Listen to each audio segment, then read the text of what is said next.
Voilà, mesdames et messieurs, c'est un plaisir de vous retrouver sur Zig FM, votre radio de proximité, dans son émission sportive qui traite les infos sport d'ici et d'ailleurs, Zig Sport. Le menu, la mise en place d'un institut de sport fitness établi à Kenya, un quartier de la périphérie de Ziguinchor, appelé BNB Fitness, oui, à quelques encablures seulement de l'université à Sansec de Ziguinchor sur la route. L'objectif, les attentes, les ambitions, les résultats attendus, le tout est à débattre dans cette émission avec comme invité le coach Rahim Kouli et Hassan Diallo, le chargé de communication de BNB Fitness 313 Ziguinchor. Autre fait marquant de l'actualité sportive, la Ligue 1 de football démarrage ce week-end marqué par un match nul du Casa Sport, le score 2 buts partout. Un match joué au stade régional de Kolda dans le Fouladou. Abbas Aruna Choy va intervenir. Ce sera en direct dans cette émission. Il nous fera le point de ce match qui s'est déroulé devant un public discipliné venu très nombreux, n'est-ce pas, hier à Kolda. Vous voulez gagner des t-shirts de qualité par n'importe lesquels, participer au jeu concours, des questions vous seront posées au cours de cette émission. Bienvenue dans X-Sport. Alors, Amadou Diallo, vous avez suivi le coach de l'équipe Fagnon du Sud, lui qui a été champion du Sénégal, vainqueur de la Coupe du Sénégal. Il a aussi été avec la petite catégorie. C'est lui qui parle juste après ce match. Il affiche confiance totale pour le reste de la saison, puisque ce n'est que le début du commencement, comme on dit. Quand on prend note par rapport au match qui s'est déroulé à Kolda, le Casa Sport n'a pas raté son match, mais juste qu'ils ont été beaucoup plus prudents, ils ne voulaient pas encaisser. Et en ne voulant pas encaisser, donc on risque de compromettre ce qu'on a travaillé lors des entraînements.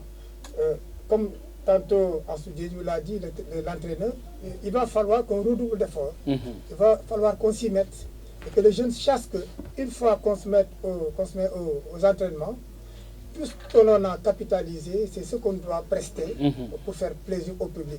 Le Casa Sport a toujours essayé de faire plaisir aux Ziguinchorois. Le Casa Sport nous a amené, comme vous l'avez tantôt dit, des trophées qui ont fait plaisir à toute la zone sud. Et pourquoi pas revenir avec les jeunes, leur donner confiance, continuer à travailler et sortir effectivement le réel effectif qu'il faut pour gagner les matchs. Merci, vite fait. Coach Rahim Kouli, il vous arrive aussi de suivre le Casa Sport dans le championnat. Il nous a toujours habitués à de bons résultats. Donc je pense que ça c'est juste un faux pas, un mauvais départ. Mais bon, ils vont se rattraper, Inch'Allah. D'accord. Depuis quand vous n'avez pas suivi l'équipe au stade? Ça fait longtemps. Au stade, oui. Ouais, c'est vrai que souvent ça coïncide avec nos séances d'entraînement. Du coup, c'est difficile de se libérer pour aller suivre le Casa Sport, mais on suit à partir des réseaux, des médias. Très bien. Les résultats de l'équipe. Et vous pensez qu'il y a du travail à faire pour conserver cet acquis-là que le Casa Sport a déjà? Bon, puisque nous sommes déjà au début du championnat, je pense que rien n'est perdu. Ils vont rectifier tout ça parce qu'il y a de grands techniciens derrière. Donc ils vont évaluer le match et tirer les leçons qu'il faut et rectifier pour avancer. Et en quoi c'est bon, surtout de gagner ces matchs à domicile? Bon, à domicile, c'est des matchs, c'est des points à prendre, normalement. Ce sont des points à prendre. Mais en sport, bon, il y a aussi des imprévus. L'idéal, c'est de gagner, mais bon, quand ça nul se présente, on le prend et puis on essaie d'avancer avec. Très bien. Merci coach Rahim Kouli, un de nos invités sur ce plateau avec Hassan Diallo, le chargé de communication de BNB Fitness 313 Ziguinchor. Vous êtes nombreux à nous préférer, mesdames et messieurs, vous êtes dans votre émission Zig Sport partout dans les 3 départements de la région et même au-delà, la sous-région. Zig FM est partout. Merci de votre fidélité. C'est l'occasion aussi de vous faire comprendre qu'il y a un jeu concours dans cette émission. vous avez besoin de gagner beaucoup de lots, n'hésitez pas à toucher le 77 584 29 29. Donc auditeurs yi ku bëgg participer vous pourrez nous appeler à tout moment 77 584 29 29 77 584 29 29 boo leen egsi rek DJ Rezibam jël leen en direct ngeen dugg si répondre à nos questions. Abdourahmane wax na ko kan mooy promoteur BNB Fitness 313 et puis institut boobu fitness BNB Fitness fan la nekk loolu daal mooy ñaari question yi. Troisième bi mu ne seen émission Zik Sport ñan la invité tey loolu mooy question bi yow yaa dàkk mais fii yow mais Assane mun nga ñu wax tuuti si promoteur bi.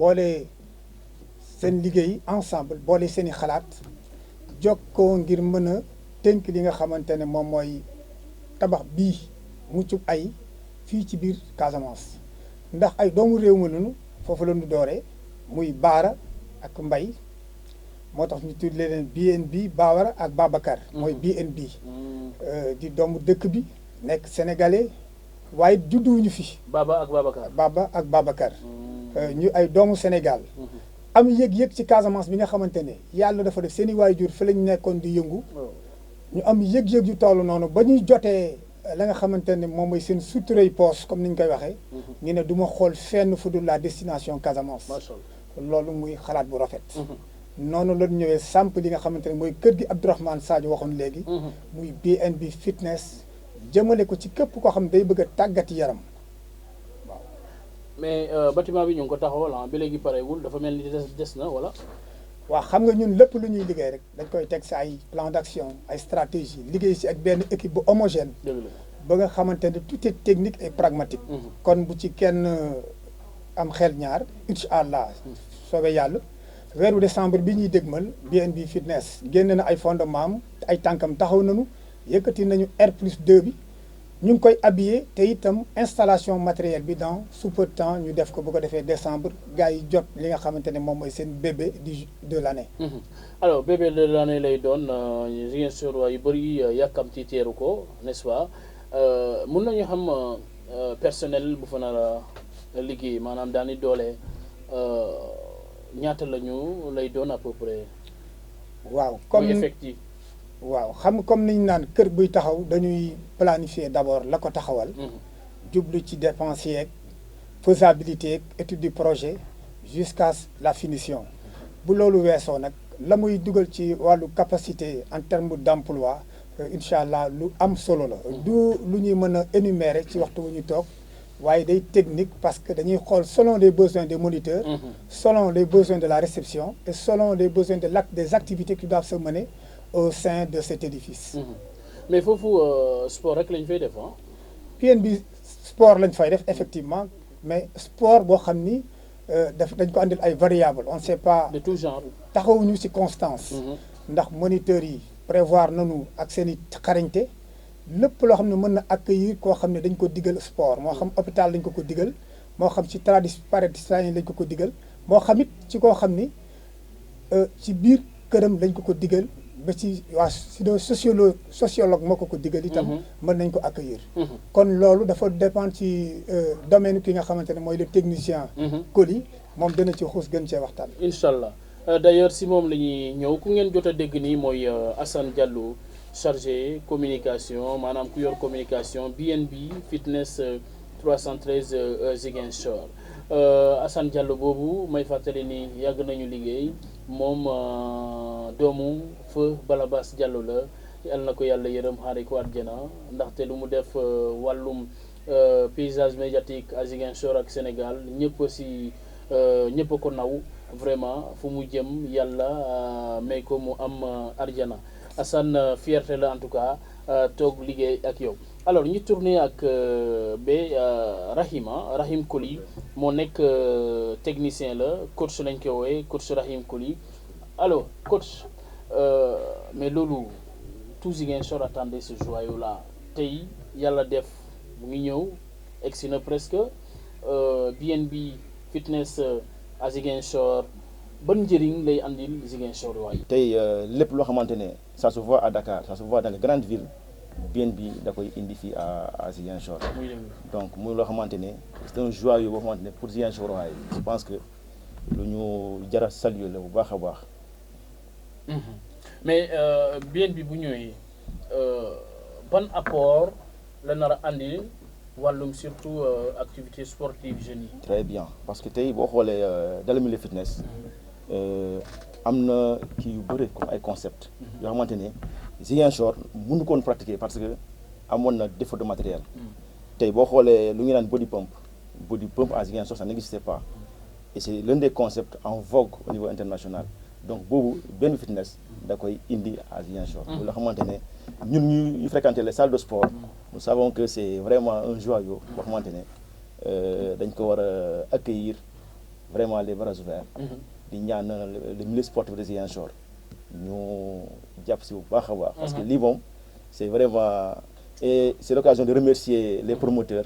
les promoteurs parce que par ce geste ils montrent leur amour pour la Casamance. la Casamance parce que andi lii d'un coup pareil c'est pas évident donc ko def c'est par amour pour la ville la ko indee. voilà léegi question yi ma koy bamtuwaat Abdourahmane waxoon na ko kan mooy promoteur BNB Fitness Ziguinchor et puis institut BNB Fitness Ziguinchor fan la nekk mooy ñaari question yooyu yi nga xam ne Abdourahmane posé na ko ñan ñoo nekk tey suñu invité sur ce plateau loolu daal boo leen bëggee am ay cadeau yaa ngi leen di xaar je vous dis à midi au plus tard boo leen répondé wul cadeau yi dañ leen di yóbbu mais ko peut-être quelque part Abdourahmane rek a xam fan la koy yóbbu mais mun a mii taxaw xam naa bëgg si ñàkk dara mais auditeurs yi bu ñu intervenir rek doo am dara xanaa ñu bañ a intervenir. Doudou Ngom am na benn auditeur ñu ngi ñuy signaler déjà en ligne allo na nga def sëñ bi tur bi sant bi fooy woote d'accord Aliou Badara Koli coach noo def Rahim mu ngi lay dégg Rahim waxal ak moom allo waay Koli Koli def jàmm sinon merci merci merci merci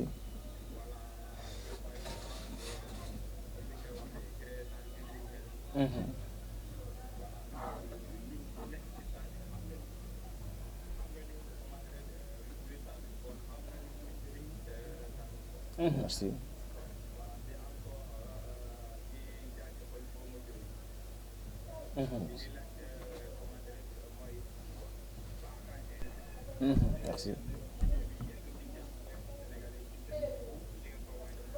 amin merci coach waaw mu ngi répondre waaw bienvenue non jar na ko allez-y répondre Abdourahmane posé à telle question bi BNB Fitness 313 fan la nekk route université à Sansek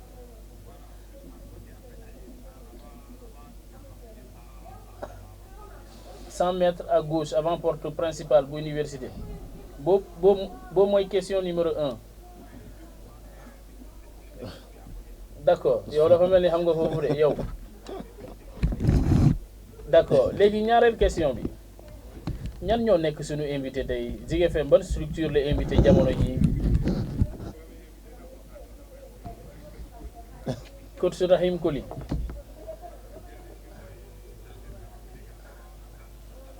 Assane Diallo yow troisième question bi lu ma bëgg a wax mooy ñan ñooy promoteurs yi kan mooy promoteur bi promoteur bi nu mu tudd bii de boo ko xamul doo jël fii dara de waaw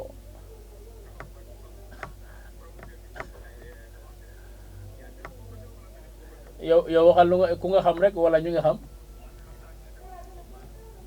Seydou Bara Bara d'accord d'accord Aliou mais Aliou jaaral Zik FM nga ñëw récupérer ko léegi Zik FM ñëw jël lu nga moom boo yàggee nag dañ koy joxe jërëjëf merci beaucoup. ok allez merci coach. ngeen ñëw jël si ko Zik FM waaye loolu balaa ñu siy egg da ngeen di wootee jël répondre sunu question yi du yàgg 1 minute 2 minutes maximum boo leen paree rek gagné ñëw jël lu ngeen moom loolu daal sunu invité yi ak structure boobu mooy BNB Fitness moo leen ko may.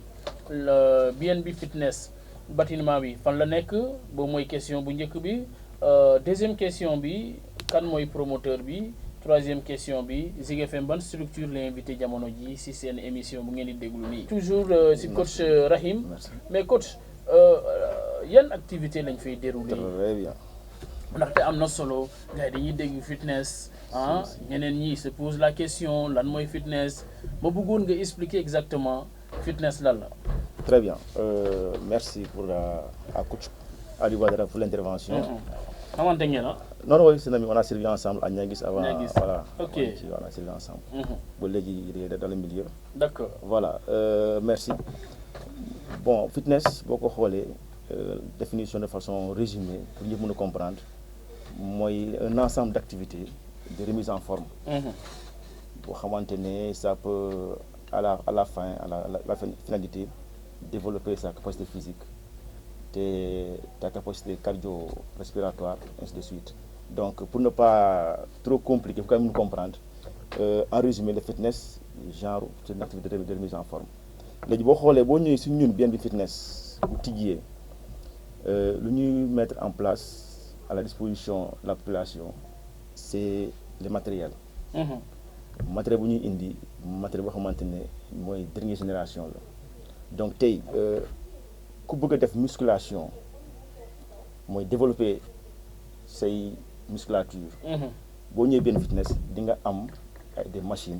de dernière génération ñu nga mën a utiliser pour atteindre tes objectifs. boo ñëwee bëgg a travailler sa cardio am na ay machines yoo xamante ne boo ko utiliser di nga mën a atteindre ses objectifs dam ay tapis de course ay vélo elliptique ay rameur ainsi de suite pour développer ton cardio. léegi boo ñëwee si wàllum fitness. Nous concernés, nous mettrons à la disposition des Ziguinchorois pas mal de concepts. Parce que dans le milieu de fitness, il y a ce qu'on appelle du body combat, il y a le body attack, il y a aérobic, il y a step. Mais nous muy démé da ngay expliquer. Voilà, il y a ce qu'on appelle. Oui, d'abord aérotech bi moy non aérobic. Aérobic. Maintenant après. Wow. Voilà, pour ne pas. D'accord. Bon si salle de sport. Il y a ce qu'on appelle des cours collectifs. Moy cours yo xamantene ça regroupe tout le monde. Beaucoup de personnes. Il y a les cours personnels. Accompagnement personnalisé. Voilà, les gens ça dépend si c'est objectif. Par exemple, un médecin t'a recommandé du sport, tu peux personnellement. Beaucoup de cours collectif, tu veux faire un cours personnel. Ah, ok. Voilà, ainsi de suite, donc tu peux être pris en charge. Les cours collectifs, comme le mot, il y a pas mal de concepts que nous allons dérouler à l'intérieur, comme le body combat, le body attack, le body pump, aérobic, step, ainsi de suite. Donc, yoga, yep, seront dispensés dans BNB Fitness. Alors, légui, nit bu naree ñëw moo lay orienté si moom bëgg-bëggam wala yow yaay xool selon le besoin nga proposer ko. En fait, nit bu ñëw salle de sport, on va l'accueillir d'abord. Déglu ko ñu xool pourquoi il est là et yan mooy ses objectifs. Après, on va lui proposer nos services. Maintenant, il va voir selon mon à l'aise. Si tu es pour un accompagnement personnalisé, beaucoup plus capé sur ses objectifs, il y aura des coachs qualifiés qui vont accompagner dans ce domaine. Vous voyez aussi l'option des cours collectifs. Aussi, mais toujours, on va mettre l'accent sur les résultats. Parce que ça n'a rien que nous salle, entraîner, après, lu mu ci bëggoon peut-être amu ko. Voilà, ainsi de suite. Mettrons en place une stratégie de sorte que nous pourrons suivre pas mal de personnes pour ñu mën a atteindre seen objectif. Alors si loolu nag est-ce que jamono ji am nañu commencé signaler wu par rapport à comment dire à cet objectif ñëw liggéey foofu entraîner ak yéen ngir ñoom tamit ñu mun si gis seen bopp même si officiellement taxaluguñu wala démarré wu leen seen activité. Oui, xam nga bâtiment mu ngi en face de l'université, en phase de construction. Sa position même fait de sorte que ñu bëri bu ñu romb dañuy taxaw xool ainsi de suite. Donc ku taxaw xool ça montre l'intérêt au moins qu'il a benn intérêt bu muy magnifié à l'égard de la salle. Mais n'empêche, moi personnellement je connais pas mal de mes clients. Ils habitent à Kenya et consorts, donc ñu bëri ils sont pressés mu tijji parce que tey boo xoolee zone boobu zone Kenya bi dafa sore. mooy salle de sport fi nekk fi yàgg nekk. jógee foofu ñëw escale. jógee foofu ñëw ba rond point comment dirais-je. Belali entraîné ba sonn. donc tu fais je pense 2 fois. parce que da ngay passe transport. pour ñëw ba escale. passe ko delluwaat. te n'empêche boo ñëwee di nga fay. ticket entrée. donc nga am un tel joyau aux alentours mu sore Kenya. donc du coup loolu moom franchement. Pour la population de Kenya, c'est vraiment bien épine qui avec surtout son luxe. Très bien. Ouais, très bien. Du plan équipement, c'est vraiment leur matériel en faisant un short. Alors, équipement yoyo, là la ñuy xaarandi yan genre matériel sophistiqué lu bees li nga xam ne loolu ngeen bëgg présenter askan wi. ñun lu ñu indi mooy tout ce qui est machine bench press mooy da ngay tëdd nga pousse ainsi de suite mi ngi fa nekk. Tout ce qui est vélo, tout ce qui est tapis de course, même est-ce que les grimper. Donc en fait, je peux dire que amul type de matériel bu ñuy épargner. Des poulies multifonctions, yëpp ça c'est à l'intérieur. Donc tey gisuma leen loo xamante ne doom Ziguinchor mun na ko dem uti feneen pour tàggat yaramam. C'est vrai, boo ñëwee bien fitness. Tu seras vraiment servi. Donc lépp lu nga soxla daal di nga ko fa. lépp lu nga soxla comme machine pour liggéey tànk liggéey poitrine liggéey dos yëpp liggéey sa cardio ainsi de suite tout est là-bas. Tu vois. yan genre catégorie nit ngeen fay jël góor yi rek wala. Ah non ñun c'est pas y a pas de catégorie c'est tout c'est góor comme jigéen xale comme mag y a pas de limite d'âge. comme nga li ñuy wax rek. ñëpp daal 77 ans. donc amul benn limite d'âge ak benn catégorie de personnes. Et encore une fois, ça fera aussi l'affaire puisqu'on a abordé le cas du Casa Sport. Parce qu'on sait que ce sont des joueurs de haut niveau. C'était, quel que soit la discipline comme sport, il y a le renforcement musculaire. C'est ça. Donc, les joueurs professionnels, et tous les autres clubs aussi. Voilà, club Casa Sport, Espoir, Olympique, ainsi de suite. Voilà. Basket, handball, en tout cas tous les sports. bu ngay mënta def di nga soxla ay renforcement musculaire. donc boo ñëwee benn fitness di nga am ay machines yoo xamante ne tu pourras vraiment am say objectif li nga bëgg te doo soxla nga dem fu sore. mais yéen techniciens yi naka ngeen koy waajalee jotagul mais jot na presque décembre ndaxte décembre c'est demain. waaw def nañu benn cellule de recrutement on a ciblé pas mal de coachs yoo xamante ne dañuy xarañ. booy xarañ lañu. qui pourront vraiment servir dans ce milieu. Mais comme tu le vois, Diallo, pour le moment, nous sommes ici phase projet. Nous savons exactement telle et telle combien de personnes qui seront à l'intérieur. Mais la cellule est en train de réfléchir par rapport au recrutement. Ouais. Mais déjà, il y a des coachs qu'on a vraiment ciblés. On a pris langue avec eux. Mais bon, la réflexion continue et le travail continue. Très bien. mbokk auditeurs yi seen rajo Jegeñaale ngeen di déglu lu ñuy dese si waxtu bëriwul 15 minutes moo ñu dese posé woon naa fi ay questions ñan ñoo nekk suñu invité yi ban structure la loolu yàgg naa ko posé depuis le début de l'émission BNB Fitness bu Ziguinchor fan la nekk fii si commune bi ban côté ndaxte Santhiaba wala Belfort wala Tilène wala Kenya wala Kandialang wala Alwar si ñoom dudu DJ Réseau boobu ngeen wax ñu fan la kan mooy promoteur BNB Fitness bu Ziguinchor loolu daal ñetti questions yi boo leen ko répondre am na lu leen di fii xaar en termes de récompense bu am solo c'est consistant dans 15 minutes boo leen ko buggee daal woote leen au 77 584 29 29 77 584 29 29 Doudou Ngom dina leen dalal balaa ngeen di dugg si ñu mën a wéccoo xalaat. Alors dañuy tourner si Assane Diallo moom mi yor wàllum communication bu BNB Fitness. Assane yow wàllum communication nga yor lan ngeen nekk di def tey pour que Ziguinchor waay xam BNB Fitness. waaw loolu muy question boo xam ne soo ma ko posé dinañu neex loolu parce que en termes de communication il va falloir qu'on parle d'abord de l'ensemble des canaux de communication à exploiter. Donc pour vendre l'image de ce bijou qu'on doit accueillir à Ziguinchor. Ça c'est important en premier plan. Et donc sur ce, on est en train de travailler en synergie, en concert avec une équipe dynamique, en complicité avec nos moniteurs, en complicité avec nos promoteurs qui sont Bara et Babacar. L'équipe de communication est composée de ceux qui sont qui ont des notions en termes de communication. En l'occurrence, le camarade Ali Badra Sadio qui est dans l'équipe de communication. Mais BNB ne veut pas se limiter à ce niveau. Nous voudrions donc associer ceux qui sont au niveau des médias et pourquoi pas Zig FM en premier plan pour la collaboration et comment dirais-je, le partenaire technique en termes de communication. Ça, c'est important. Nous disposons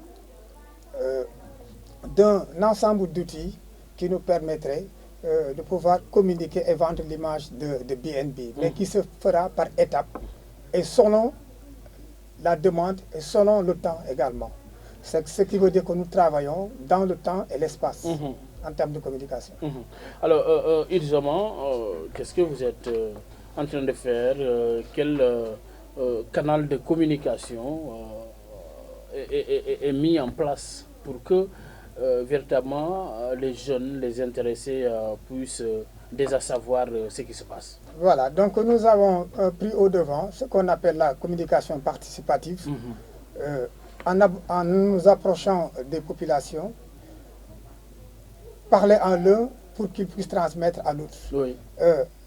La première partie est déjà faite, c'est à ce niveau.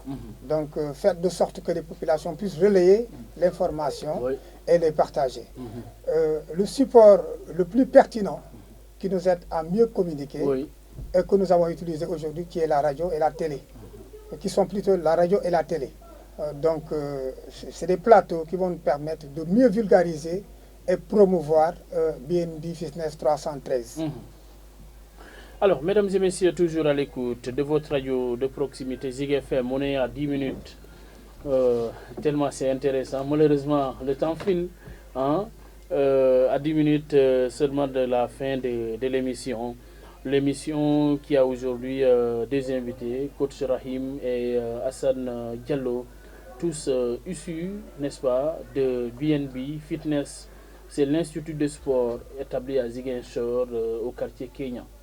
Alors, la réception de ces joyaux est prévue au mois de décembre, comme ils l'ont dit. Et déjà, ils font une anticipation sur la communication. C'est important. Puisque vous le savez, les Ziguinchorois, ils sont nombreux tous les soirs se diriger au centre-ville pour soit se faire des biceps, comme notre ami Coach Rahim, ou aller promouvoir à la santé publique, n'est-ce pas, puisqu'on dit que c'est très important. Et c'est ce qu'ont compris les promoteurs qui ont déjà mis en place ce joyau qui va être réceptionné dans quelques semaines.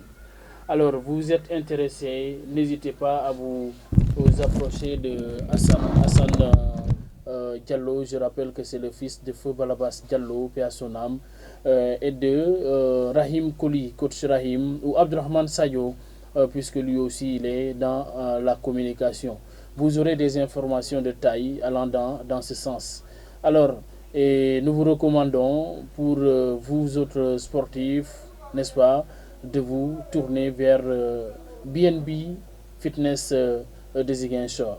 Alors coach, rapidement tey mun nañu wax ne ni am ngeen yaakaar ne ni déjà kii bi bu taxawee nu mu tudd fitness bi joyau bi bu taxawee ba ñu ne waaw pare nañ ko réceptionné nañ ko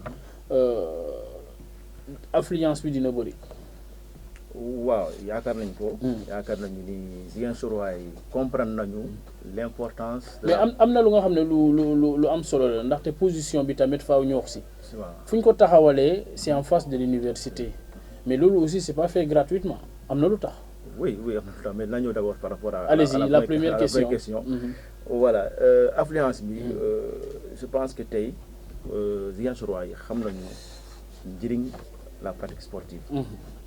parce que ñun ñëpp waa Kër Docteur yàgg nañu wax ni le sport c'est l'un des moyens de lutte les plus efficaces contre les maladies chroniques ay hypertension diabète insuffisance rénale ainsi de suite les cancers donc ñun ñëpp xam nañu ni ku tegat sa yaram di nga am nga point mucc te mën a mucc ci feebar yooyu donc Ziguinchor waay xam nañu l'importance de la pratique sportive donc côté affluence je pense que ils vont répondre présent. Deuxième question bi. waaw la position elle est stratégique. parce que boo xoolee étudiant man ñu lay adressé d'abord avant ba ñëw si yenn population bi ainsi de suite on sait que sport étude dafay yàgg c'est un mariage parfait kuy jàng nga pratiquer sport day tax nga jéem a performant à l'école donc les étudiants en ont besoin vraiment. boo xoolee aussi seen yeneen mode de vie parce que rester des heures aussi assises à étudier ensuite seen chambre yi lu ñu fay toog day fa yàgg trop pratiquement ñu bëri connaissent pas dans Ziguinchor sont tout le temps dans leur chambre donc am benn salle de sport à côté foo xamante ne au moins le soir mën nañu ñëw pratiquer activité sportive je pense que c'est vraiment une très bonne cible. L'emplacement est vraiment bien réfléchi. Bon, à côté de l'université, il y a la base militaire qui est à côté. C'est vrai. C'est vrai qu'avec la musique, c'est beaucoup plus c'est motivant. Gars yi ngeen a sawar ngeen a dépenser ensemble, ngeen a motiver. Mais nous, à bénéficier aussi, n'oubliez pas que nous mettrons deux options aux participants. Nous avons des cours collectifs, ils peuvent venir, mais aussi nous ils préfèrent des cours personnalisés, aussi ils peuvent en bénéficier. Soxna si foo ñëwootee d'accord lebal nañ la ko da nga bëgg participer d'accord ñu ngi lay dégg soxna si waaw invité yi waaw Bara ak Babacar xam naa yow yaay Bara de d'accord yow yaay Babacar waaw ma ne beneen question bi nuñ koy waxee kii bi fan la nekk BNB Fitness Kenya en face université d'accord ñun émission bi kan la am comme invité tey Bara ak Babacar léegi ma ne allo yaa ngi may dégg promoteur bi nu mu tudd mooy ku taxawal waaw ku taxawal kii bi Babacar donc Babacar boobu moo nekk ci émission bi nii ma ne Babacar boobu moo nekk invité voilà d'accord leer na ñu ngi lay jaajëfal soxna si nuyul ñu waa fu nga ñuy woote noonu xaw ma Kenya xaw ma Alwar mais je pense que Alwar nga ñuy woote nii jërëjëf coach wax nañ fi turu Bara ak Babacar de ñu ne ñoo nekk invité yi tey Assane dinañ ko nangoo jéggal dinañ ko nangoo d'accord alors coach ñu bàyyi la émission bi jeex na sa kàddu bu mujj. Donc voilà, comme dernier mot, des remerciements vraiment à l'endroit des promoteurs pour le nuit indi Ziguinchor. Je pense que yàgg nañu ko joytu. mooy Bara ak Babacar. Franchement, c'est l'occasion pour dire un grand merci. pour l'investissement bu ñu def au bénéfice des populations sportives. C'est des millions, c'est des millions. Boo xoolee bâtiment bi c'est des millions. te loolu def ñu ko lu dul pour magnifier seen amour pour la Casamance. Voilà, de remercier aussi la radio Zik FM pour l'invitation, de remercier tout le monde sportif de Ziguinchor, mais plus particulièrement le milieu du fitness. nga xamante ne instant xam naa ñu bëri ñu ngi déglu émission yi. C'est ça. C'est l'occasion de dire un big up à tout le monde. Et voilà, merci. Très bien. Alors Assane lan nga. ku ko xam ne yaa ngi doon kon sa nopp di doon déglu Zik FM la 100.8 fréquence fii ci Ziguinchor. di nuyu ki nga xamante ne wàllu sax di leen jokk fédéli coloré ñi nga xamante ne ñooy waa kër gi doore ko ci directeur bi. ak yow El Hadj Malick sa équipe ñoom Abdourahmane Sadio ak ñëpp ñoo xam ne caméraman bi mënuñoo bàyyi kenn ndax ñun nous sommes nés dans le monde du média.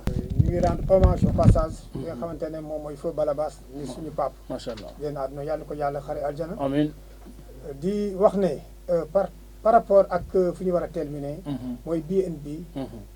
ñëpp la fi nekkal. dëgg la. amul coloration politique. amul coloration religieuse amul coloration ethnique. amul appartenance spécifique. comme ni ko technicien bi wax woon sànq. sport pour tout le monde santé pour tous. fu ñu ko dressé nag par rapport à la cartographie foofu la dëkk bi di màggee kon dañoo suivre le temps mais dañoo suivre l'espace géographique. ça c'est important et c'est capital. et wax tamit ni luy camp te nekk côté boobu ñooñu dañuy faral di def sport kon soxla nañ ko mais liñ ci gën a jublu pour wax mooy dañ ciy invité ñi nga xamante ne ñoom ñoo les camarades étudiants qui sont des modèles sur lesquels nous devons copier parce que ils deviennent les élites de la nation. C'est vrai. Sans étudiants yi ñun duñ doon dresser peut-être BNB Fitness yaakaar ci ñoom la yaakaar ci seen lu leer comportement yaakaar ci seen éducation yaakaar ci seen motivation ak seen engagement par rapport ak seen maturité moo tax ñu am sañ-sañ ay doom yu tolloog ñoom âge wala ñu gën leen nekk ndaw ñu ñëw dressé li nga xamante ne moom mooy BNB Fitness kon nañu wax ne ñoom dañ cee am responsabilité entière am ci wàll bu ñuy partagé ak ñi nga xamante ne ñoom ñooy promoteurs yi loolu moom mooy message bu mooy lancé à l'endroit des étudiants di ci woo bépp autorité bépp askan koo xam ne ak foo mën a nekk ci verte Casamance comme ni ñu koy waxee le jardin du Sénégal woo nañ la nga ñëw xam bien bi xam fu mu féete bu ko defee prochaine émission nga mën a répondre questions yi mën a trouver kon ñu ngi leen di jox gërëm di leen sant di leen jox rendez-vous yàggatul dara incha allah ñoom ak technicien ak moniteur équipe commerciale bi ak ñi nga xamante ne ñoom chargé de la communication pour ñu ñëw découvrir li nga xamante ne moom mooy BNB Fitness ci mois de décembre incha allah. jërëjëf Assane Diallo wax bi rafet na chargé de communication de BNB Fitness 313 Ziguinchor moom ak Rahim Koli bokk ci sunu donc invité coach Rahim Koli moom tamit dégg ngeen ko tout au long de cette émission ndaxte ñu ngi doon wax ci benn. Institut de sport bu ñuy taxawal Ziguinchor nañ ko réceptionné dans quelques semaines université Assane Seck de Ziguinchor balaa nga fay egg 100 mètres avant di nga gis benn bâtiment bu rëy ci kaw ñu bind fa en jaune sur noir BNB Fitness loolu moo ñu fa taxatoo tey donc ngeen xamee ko noonu ñëpp ñu nga xam ne daal namm nañu pour suba dem defi fitness foofu mun ngeen patienter dans quelques semaines ndaxte ñu ngi njort ne ni dina am affluence bu am solo nit yi dinañ fa dem ngir mun a partager ces moments pour la promotion du sport de manière générale ñi amoon mbégte nag di dalal sunuy xarit sunuy donc sunu grand bi Assane ak sunu frère coach Rahim di leen jaajëfal vraiment si réponses yi ndaxte lu ñu leen xaar si yéen am nañ ko ay réponses yi am solo de part et d'autre donc auditeurs yi nga xam ne bëggoon nañu dugg te mu amoon problème donc réseau ñu ngi jéggalu mais am na ñaar au moins ñi jot a dugg waxee seen xalaat joxe seeni position par rapport ak li nga xam ne loolu lañ fi wax.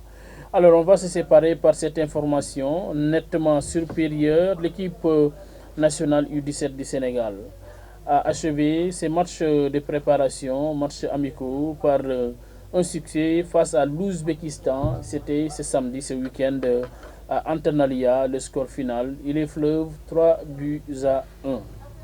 Merci.